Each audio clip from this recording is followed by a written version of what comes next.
আজকে শিখব প্যালপিটেশন এবং এটার কজ। প্যালপিটেশন বাংলায় আমরা বলি বুক ধর ফর করা। তো প্যালপিটেশনটা কি? Abnormal awareness of the own heart beat. তাহলে কি? Abnormal awareness of own heart beat, নিজের হার্টবিট নিজেই টের পাচ্ছি, একদম মনে হচ্ছে যে বুকের সামনে ধাক্কা দিচ্ছে। তো এটাকেই বলা হয় প্যালপিটেশন, বা বাংলায় পেশেন্টরা বলে কি বুক ধরফর করছে। তো এটার কজগুলো আসলে কি কি সেটা আমাদেরকে জানতে হবে। এর কজটাকে আমরা মেনলি দুই ভাগে ভাগ করতে পারি, একটা হচ্ছে ফিজিওলজিক্যাল আর একটা হচ্ছে প্যাথোলজিক্যাল। ফিজিওলজিক্যাল মিন্স নর্মাল কন্ডিশনেও হার্ট প্যালপিট করতে পারে, মানে আমরা প্যালপিটেশন ফিল করতে পারি। তো ফিজিওলজিক্যাল কজগুলো কি? Physiological cause physiological cause. এক নাম্বার বলতে পারি যে এক্সারসাইজ করলে আমাদের হার্টবিট এত বেশি হয় যে মনে হচ্ছে সামনের স্টার্নামটাকে ধাক্কা দিচ্ছে, খুব সহজে আমরা বুঝতে পারি। দুই নাম্বার আমরা বলতে পারি যে বিভিন্ন ইমোশনাল কন্ডিশন, যেমন হচ্ছে যে অ্যাংজাইটি, দুশ্চিন্তাগ্রস্ত থাকলে, টেনশন, এগুলো সেম টার্ম ইউজ করতে পারি আমরা। ফিয়ার, ভয় পেলে অনেকের বুক ধুকধুক করতে থাকে। আমাদের অনেক ছোট ভাই বোন আছে, ওদেরকে দেখা যায় ভয় দেখালে ওদের বুকটা হাত দিয়ে উপর থেকে চাপ দিয়ে দেখলে অনেক বেশি প্যালপিট করতেছে, এরকম দেখা যায়। তারপর হতে পারে হিয়ারিং অফ ব্রেকিং নিউজ কোনো শোনার পর হঠাৎ করে আমাদের প্যালপিটেশন হতে পারে। এগুলো হচ্ছে ফিজিওলজিক্যাল কজ। এখন আমরা পড়ব প্যাথোলজিক্যাল কজ।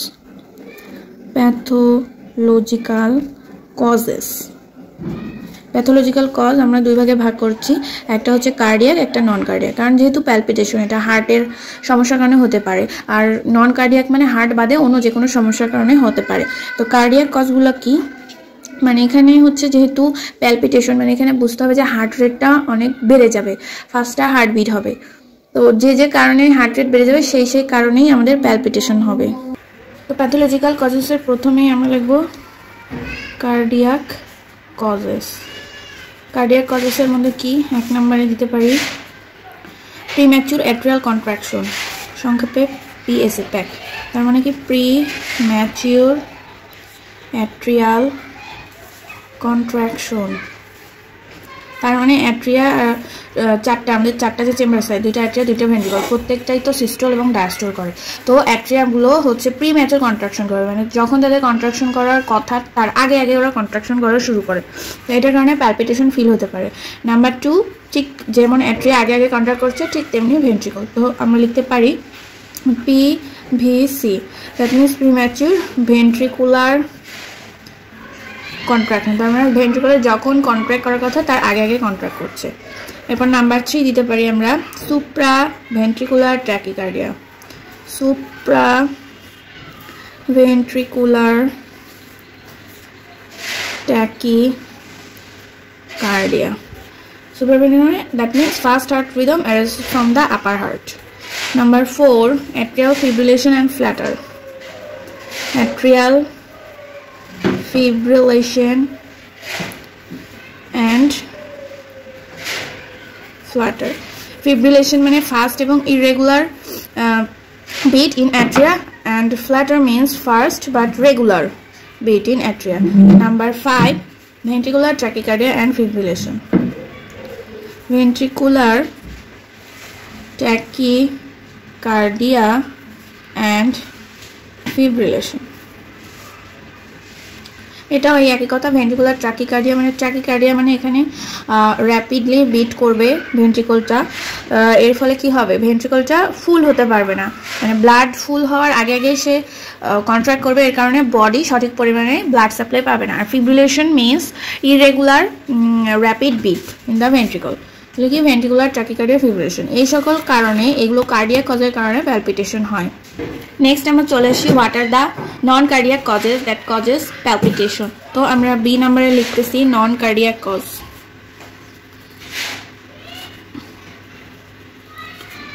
তার মধ্যে নাম্বার 1 মোস্ট কমন থাইরোটক্সিকোসিস।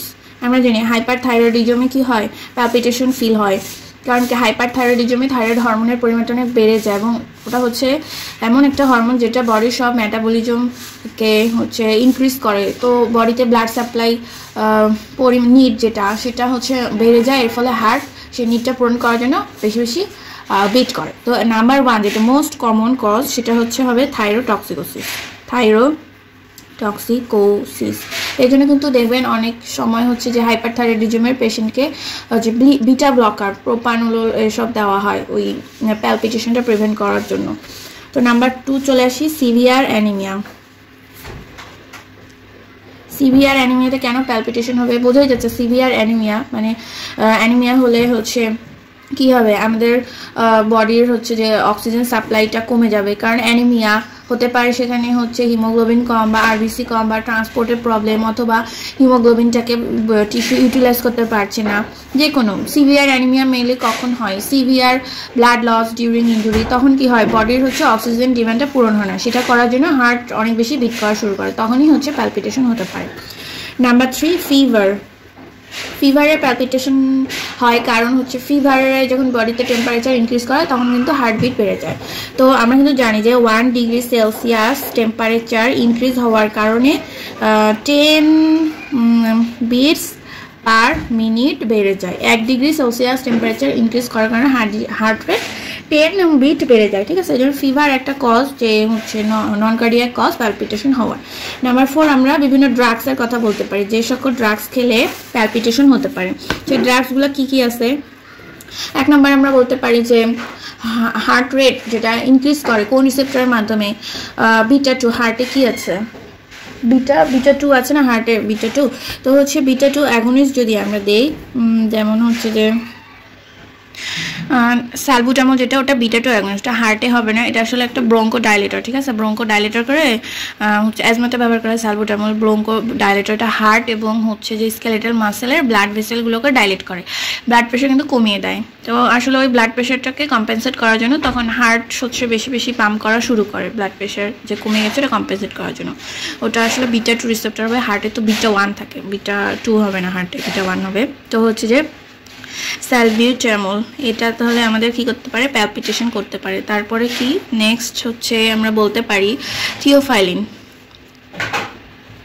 এটা আসলে এটাও একটা ব্রঙ্কোডাইলেটর। আসলে এই যে অ্যাজমাতে যে আমরা ব্রঙ্কোডাইলেটরগুলো ব্যবহার করি এগুলো আমাদের প্যালপিটেশন করতে পারে। তারপর হচ্ছে যে ক্যালসিয়াম চ্যানেল ব্লকার আছে, যেমন হচ্ছে amlodipine, nifedipine, verapamil, diltiazem, nifedipine, amlodipine, এগুলো মেইনলি কি করতে পারে হচ্ছে যে প্যালপিটেশন করতে পারে। তো আমরা আবার প্যালপিটেশন এবং এর কজগুলোকে রিক্যাপিচুলেট করি। প্যালপিটেশনটা কি? Abnormal awareness of the own heartbeat. বাংলায় যারা রোগীরা বলবে কি বুক ধরফর করে। ফিজিওলজিক্যাল কজ হতে পারে, প্যাথোলজিক্যাল। তো আমাদের ফিজিওলজিক্যাল কজটা নিয়ে অত কনসার্ন হওয়ার দরকার নেই, প্যাথোলজিক্যাল কজটা নিয়ে কনসার্ন। ফিজিওলজিক্যাল যেমন হচ্ছে যে এক্সারসাইজ, অ্যাংজাইটি, টেনশন, ফিয়ার, তারপর হিয়ারিং এনি ব্রেকিং নিউজ। তো এই কজগুলো হওয়ার সময় সাময়িকভাবে প্যালপিটেশন হবে। কজগুলো যখন চলে যাবে তখন প্যালপিটেশনটাও চলে যাবে। কিন্তু যেগুলো হচ্ছে যে আদার প্যাথোলজিক্যাল কজ আছে সেগুলো যতক্ষণ থাকবে সেই কজগুলো ততক্ষণই কিন্তু প্যালপিটেশন থাকবে। ঠিক আছে, যেমন কার্ডিয়াক কজ, আমরা প্যাথোলজিক্যাল কজকে 2 ভাগে ভাগ করেছি, কার্ডিয়াক এবং নন কার্ডিয়াক। তো কার্ডিয়াক কজের মধ্যে কি কি বললাম আমরা? 1 নম্বর বললাম যে প্রিম্যাচুর অ্যাট্রিয়াল কন্ট্রাকশন, সেরকম প্রিম্যাচুর ভেন্ট্রিকুলার কন্ট্রাকশন। তারপরে আমরা বলি সুপ্রাভেন্ট্রিকুলার ট্র্যাকিকার্ডিয়া, তারপর অ্যাট্রিয়াল একটা, ভেন্ট্রিকুলার একটা, অ্যাট্রিয়াল ফিব্রিলেশন অ্যান্ড ফ্ল্যাটার, আর ভেন্ট্রিকুলার ট্র্যাকিকার্ডিয়া অ্যান্ড ফিব্রিলেশন। এখানে কিন্তু ফ্ল্যাটার বলা হচ্ছে না। তারপর নন কার্ডিয়াক কজের নাম্বার 1 মোস্ট কমন কজ কি বলেছি? থাইরোটক্সিকোসিস। সিভিয়ার অ্যানিমিয়াতে হতে পারে প্যালপিটেশন, ফিভার যেহেতু হার্টবিট বেড়ে যায়, এবং বিভিন্ন ড্রাগস যেমন salbutamol, theophylline, calcium channel blocker. So এসবই হচ্ছে প্যালপিটেশনের কজ।